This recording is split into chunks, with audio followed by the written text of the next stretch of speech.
And greetings and welcome to the QCast. This is season 5, episode 50, a milestone episode, the 50th show of the season. We've been going since I guess it was September. We did episode 1, and here we are at 50, and we're at NCAA tournament week, weekend number 1 upcoming. And we're going to go today to the University of Chicago pod and talk to Pat Garvin, the head men's basketball coach of Bethany Lutheran, the Vikings out of Mankato, Minnesota. Pat, I understand that your journey to Chicago has taken a couple different parts. Tell us kind of where you stayed last night, where you are today, and all that stuff. Yeah, classic Minnesota fashion. We had to battle a snowstorm on our way out, so we got out ahead of it. We stayed in Rockford last night, Tuesday night, and then fortunate enough to practice at Rockford University here today, and then we rolled into Chicago here this evening. So it's always a chaotic week here, this NCAA tournament week, but that added a little bit to it when you were planning on leaving Wednesday and. Right. Had to tell the fellas to roll out on Tuesday. We got a team dinner tonight, you said, correct? A little 6 p.m. team dinner. You're staying, I think you said, like West Loop area, not too far, 10 miles maybe from Chicago. Have you had a chance to get to the Ratner Center yet since you've been in town? We haven't yet, not yet. No, we will get there. We practice tomorrow afternoon, so we'll roll over there tomorrow. Little Giordano's tonight, so Oh, if you're in Chicago, you got to get some deep dish, right? So yes. we'll get the guys some pizza and wings, and actually, our guys are going to go to the Loyola Chicago Davidson game Oh, cool. tonight as well. Just you're here a day early. It's a lot of hotel time, so just trying to keep them a little busy Right. and things too. So and obviously part of the experience. So it'll be fun. Yeah, and Chicago's my home, and so I'm excited to come up there. I'm a South Side Chicago guy, and I'll be flying in Friday, a few hours before the game. So look forward to meeting you in person. This is such a great time of year when you're part of it. Last year, my guys were they may have been pool C number 22. It was one of those left at the bubble heartache moments, and now they're in, and I'm reminded of the difference between being part of this and not part of this. You guys, I think this is year 3 in a row is for you guys, isn't it? 3 in a row? It is. It's three in a row, and yeah, it's hard. It's hard, right? No matter what league you're coming out of, whether it's an at-large bid, automatic bid, it's hard to get in this thing, right? There's 64 of us Yeah. left, and you never take it for granted. It's special every year, and you're right. It's fun. It's fun to be a part of. You guys have had such a great run. This is season 5 for you, correct? This is your 5th season? Fifth season. Yep. And like 2022, 23, you were 23-5. You went to the NCAA tournament. Last year, you were 24-4, went to the NCAA tournament. What a run this is that you guys are on. I mean, this is impressive. Now, this year, this is an interesting year 14-13, 9-5. On January 11th, if I have this right, you guys were 3-10. Is that correct? That's correct. And then all of a sudden, you went 9-1 between January 15 and February 15. What was happening early, and then what was happening late? Like, break this down for us, Pat.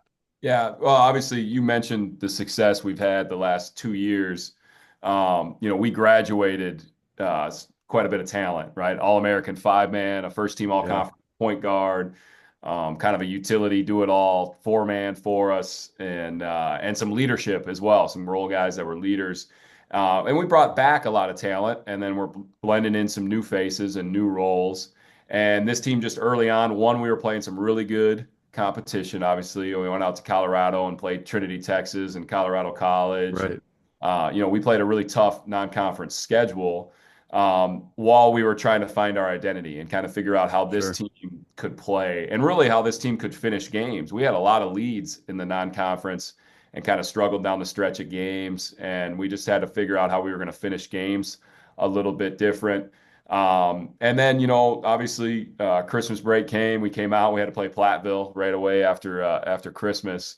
But I thought when we came back from Christmas and we started conference, I felt like we had a little bit of an edge to us, and we kind of finally had like an underdog role mindset to us a little bit. Right. And then you start 0-2, in conference play, and it was like almost like I think maybe there was a little bit of like, well, once we get to conference play, we're going to be good, and then it was like a wake up call of like, okay, now we're in conference and we're 0-2, so now Right. we got to really get to work, and I think now we have 5 seniors in the rotation, right, and I think the maturity level of those guys and their leadership. Really during those rocky times, led us through, and we started playing better, figured out our rotations a little bit, started clicking, and just we had 2 guys in our rotation that played every game, so we had some guys in and out of the Right. lineup as well. So a lot of different things, and then winning solves a lot of problems, right? You get one, you get two, and all of a sudden you feel like you can get some momentum and get going, and that's what we did there for a while. The fact you played both Platteville and Lacrosse, or there's all this nitpicking about the bracket. People are mad that Illinois Wesleyan's playing Bethany Lutheran, I guess, instead of us playing Grinnell. But I guess the fact you played Platteville and Lacrosse, they try to avoid rematches.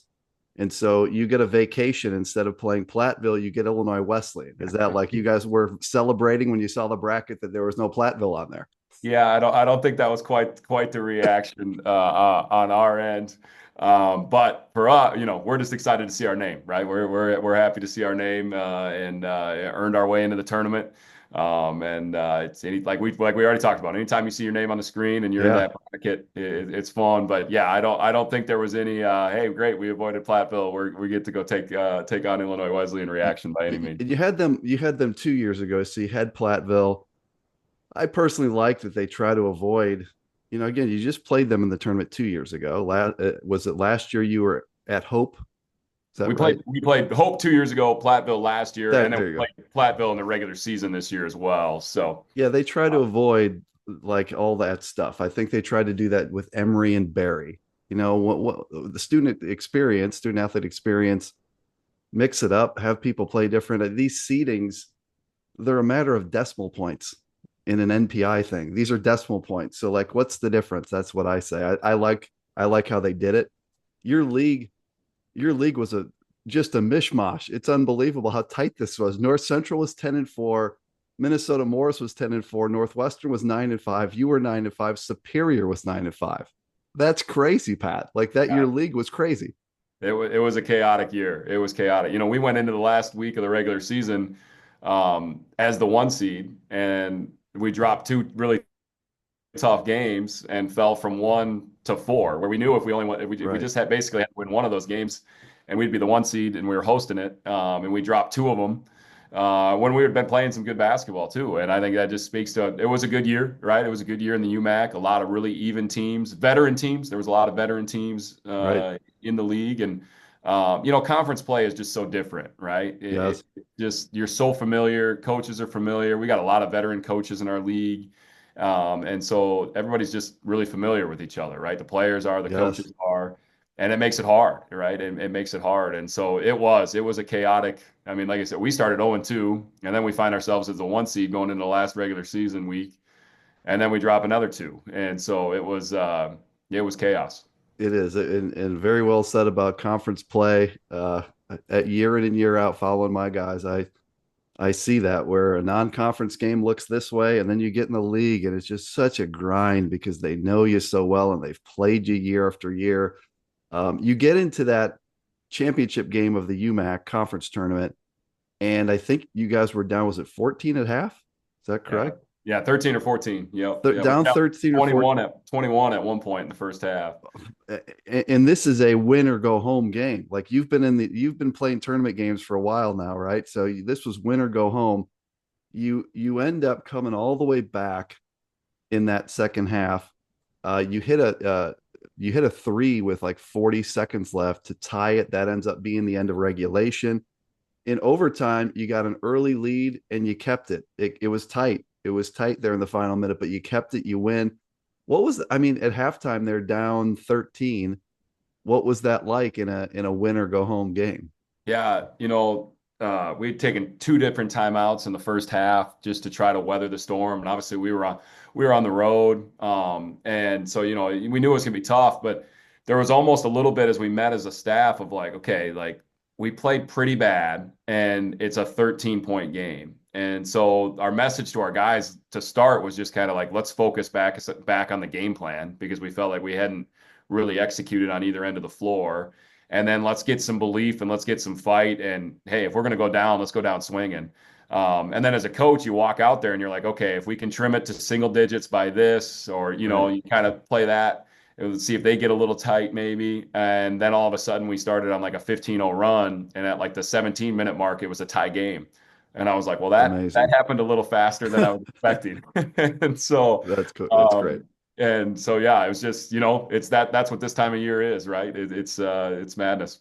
It is. And yeah, really impressive, to be in that position down so much in the first half, come back, you win it. So here you are, you get sent to this unique Chicago pod. And it's interesting because they were very creative with this. Illinois Wesleyan couldn't host. The women's team is hosting. They try to sort of protect the seating there still. And so they created a pod that they could not have sent to Bloomington, Illinois, because St. John's of Minnesota could not bus to Bloomington.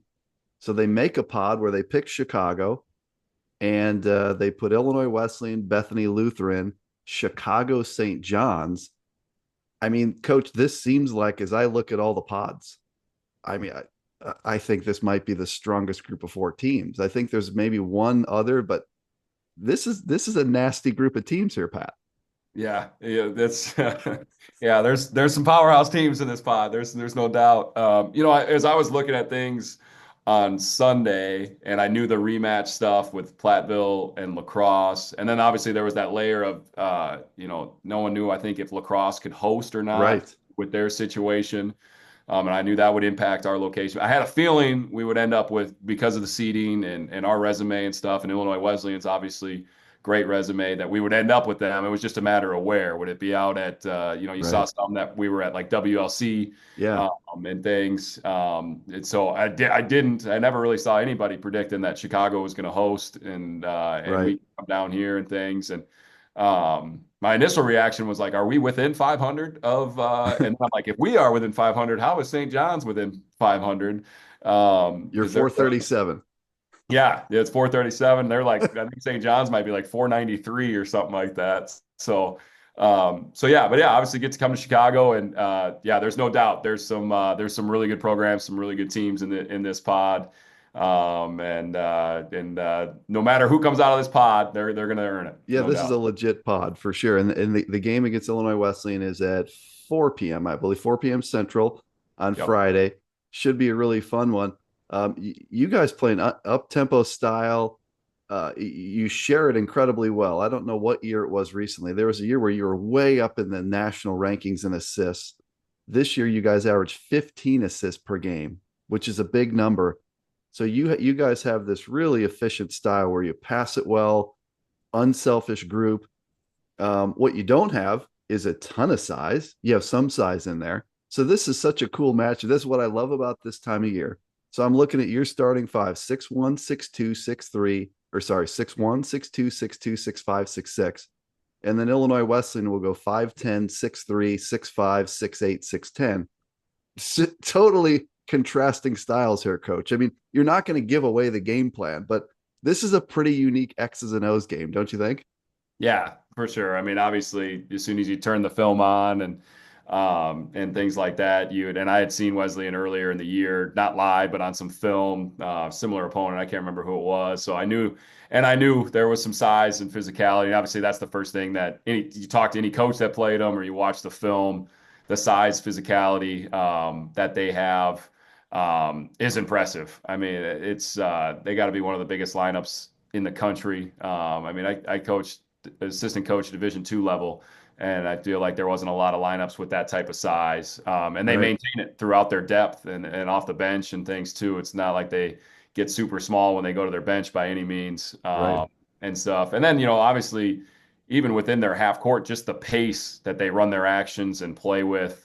Obviously, you can tell that veteran group, extremely well coached. They know their stuff. They know what they're trying to get out of each action, and they just go execute. But yeah, you better bring some physicality and toughness when you're playing Wesleyan, or you're in for a long night.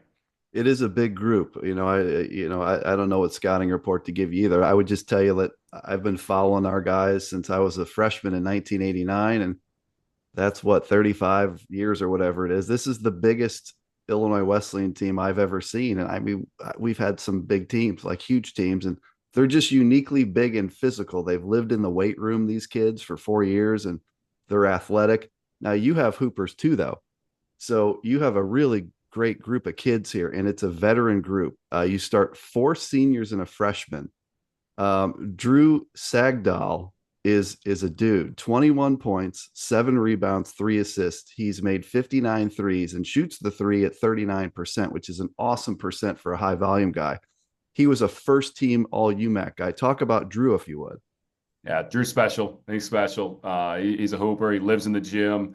He spent a lot of time, small town Minnesota guy. He spent a lot of time in the gym as a middle schooler, high schooler, and just really works on his game. Loves the game. He watches a lot of college basketball. Big Duke fan, and he's just special. You know, when the ball's in his hands, you feel good, right? And he's going to make the right play. You know, at one point in the championship game, he played all 20 minutes in the first half. Because about halfway through the first half, obviously things weren't going well, and I was like, "Well, I'm not losing this game with having Drew be fresh at the end of this thing." So he's going to stay in. He's just, yeah, he is. You said it. He's a hooper. He loves the game. He loves to play. His teammates love him. He's just a college basketball player through and through. That's super talented, can shoot it, handles it. He's a special talent. He's made us look good over these last few years. There's no doubt. Yeah, it's such a huge advantage this time of year to have a guy like him. You know, like to have the guy.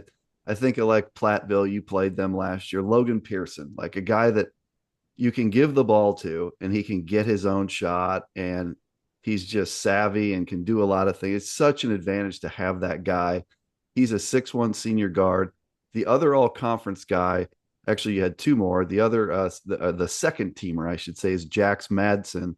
17 points, 6 rebounds, 2 assists, a steal. He has made 63 threes. So he's your biggest volume three maker. And he's a 6'2" senior guard. Talk about Jax Madsen. Yeah, Jax is tough, physical. I've said this a couple times here this week. I've talked to him last week. I was like, I struggle to sub him out of the game as well because he can guard a lot of different spots. So like a team goes big, it's like, well, Jax can guard their four then, and we'll go big. Or they go small, it's like, okay, we're all right. Jax will guard this guy. And so he's kind of the utility knife that way. Coach's kid, so high IQ. In our league, he's a big physical wing that kind of just creates mismatches. And then he had a really good year defensively for us too, as well. He just did a great job Sure. of taking away some teams, and he's just, yeah, he's a hooper as well. He likes to score it, ball in his hands. You feel good. He's going to go make the right play. Like I said, tough physical guy. Just both those guys, Drew Jackson and our team. Obviously love the guys and stuff. They're just phenomenal dudes. And obviously being seniors and things, whenever this run is done, we're gonna miss those guys, and they've made the impact on our program. And it's special for Jax. Jax is a Mankato guy, so he's a hometown guy. Sure.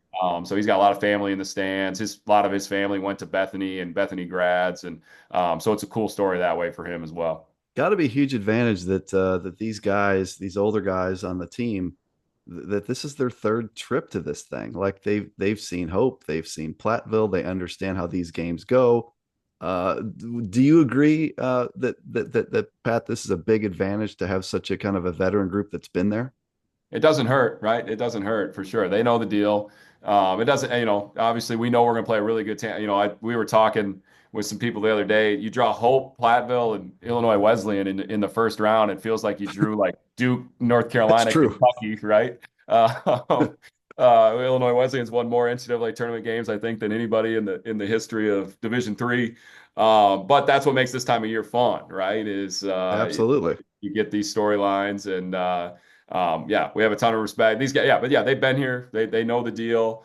We talk to them a lot to just try to enjoy it, right? It's like we've said multiple times already on this call. It's special. You just got to try to enjoy it and have some fun and see what happens. Couple other guys, and then we'll get you out of here on time for your group Oh, dinner. you're good. I got time. No worries. Okay, DJ Apati, 13 points, 3 rebounds, 2 assists. and a steal. He shoots 41% from three and has made 41. So you really have some guys who can shoot it. He's a 6'2 senior guard. Talk about DJ. DJ, yeah, he's been a 1 year guy for us. So he transferred in, and we had some connections to him. And DJ, obviously you read his stats. He's had a great year. But like when I tell you like that guy lights up a room, he lights up a room, man. And especially for a guy to come in for 1 year, the impact he's had on our program. He's the first guy to say thank you. He's the first guy to appreciate when you take care of the guys. He's turned into a leader for us, which we needed. And he's just a phenomenal human being, and it's been a blast. He's just an awesome, awesome person, and he's going to do great things. He's going to get into the finance world, which is perfect. He's got the personality for that stuff, and so he's been a blast. And obviously, like you read his numbers on the floor, he's played good, Yeah. really well. Big physical guard. He can take guys off the bounce and kind of overpower them at times in our league. And so he was a huge addition for us this summer. And then you do have size in Dominic Bangu, who was an honorable mention all league guy, 6'5 senior forward. He averages 13 points, 5 rebounds, shoots 35% from three, has made 36 threes. So he can do a little bit of everything. Talk about Dominic. Yeah, obviously those offensive numbers, and he's our best defender too. Just great length. Does a good job of trying to shut down the other team's best players. Just a competitive dude. Just he wants to win. He's a gamer. He's got a seriousness to him that he brings. It got a little edge to him. And he's been great. He's been great for us. Long, athletic wing that creates some issues. We'll play some small ball five with him at times, depending on matchups and things. And he does a great job there. And so yeah, Dom's great. And it was good that he got some recognition this year. He unfortunately did not make all conference last year. Definitely deserved it. And he deserved it again this year. So I was glad to see him get some all conference recognition and back to his second NCAA tournament with us, and well deserved for him. Yeah, three guys on that team. And then, it's really hard for a freshman to start at the Division III level. I mean, it takes a special kid. So this Jack Brockman kid, 6'6 freshman guard, 9 points, 6 rebounds a game. He's shooting 60% from the field. Is that right? 0.603. So talk about Jack Brockman. Yeah. So you say guard, he plays the five for us. He'd probably be point guard with Wesleyan size, but We he have a plays. little point guard. Don't worry. We have a little 5'10 kid. Don't you worry. Yeah. But yeah, so he plays the five for us. Like you said, obviously we spread the floor, small ball and things. And when we kind of transitioned him to that spot around Christmas, and it took a little while, but that really helped us kind of get rolling. And I think in conference, he shot 70% from the floor. And he just knows his role. He plays really hard, plays tough, does a good job in the ball screen game, finishes well around the rim.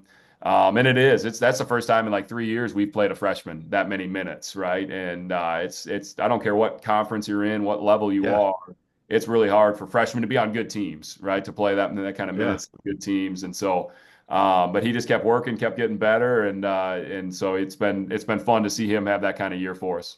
Yeah, very impressive numbers for a freshman, and you have such a balanced group there that shares the ball so well.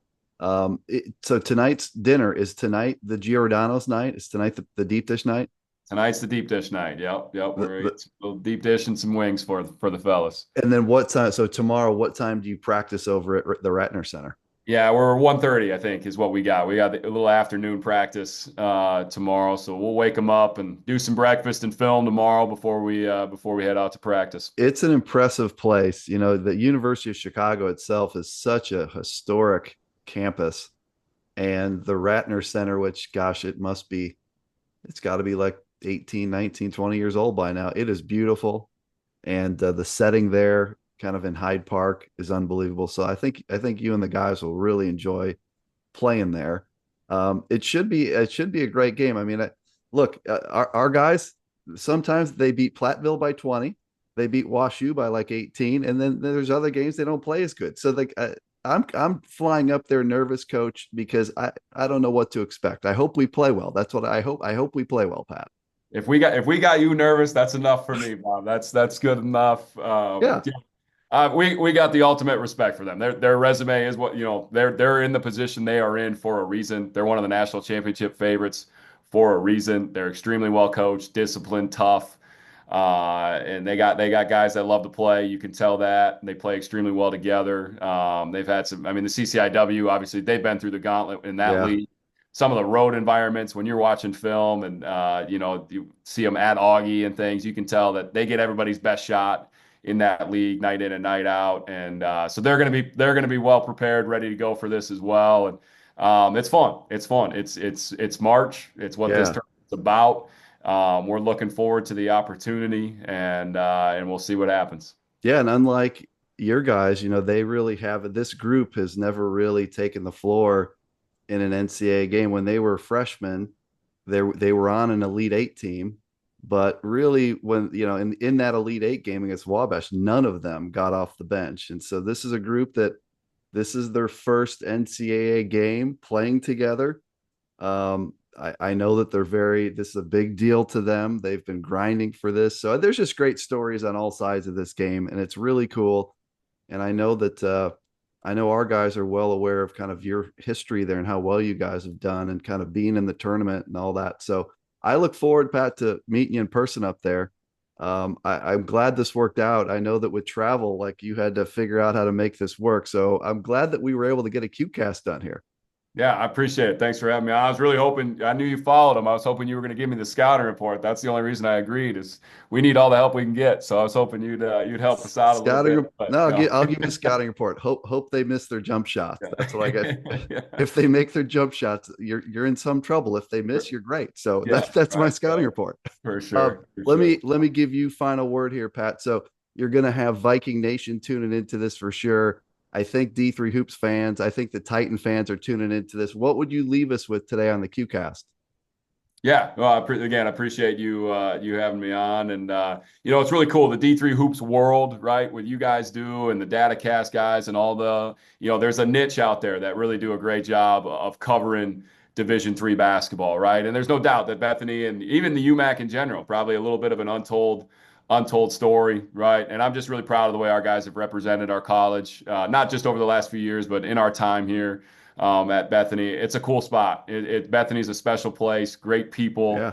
and we're just thankful to be able to represent Bethany on a national stage and have as much fun as we can. And proud of our guys for fighting through the adversity to get themselves here. And we're gonna let it fly and see what happens. Yeah, and just I'll finish with where I started. Fifth season for Pat, and the last two completed seasons, 23 wins, 24 wins, and this is three NCAA tournaments in a row. That's really, really hard to do. Pat, we'll see you at the Ratner Center on Friday. We'll say hi and best of luck to you and your guys, and enjoy the deep dish pizza this evening, my friend. Yeah, there's no doubt that'll happen. Thanks a lot, Bob. Appreciate it, man. Thanks.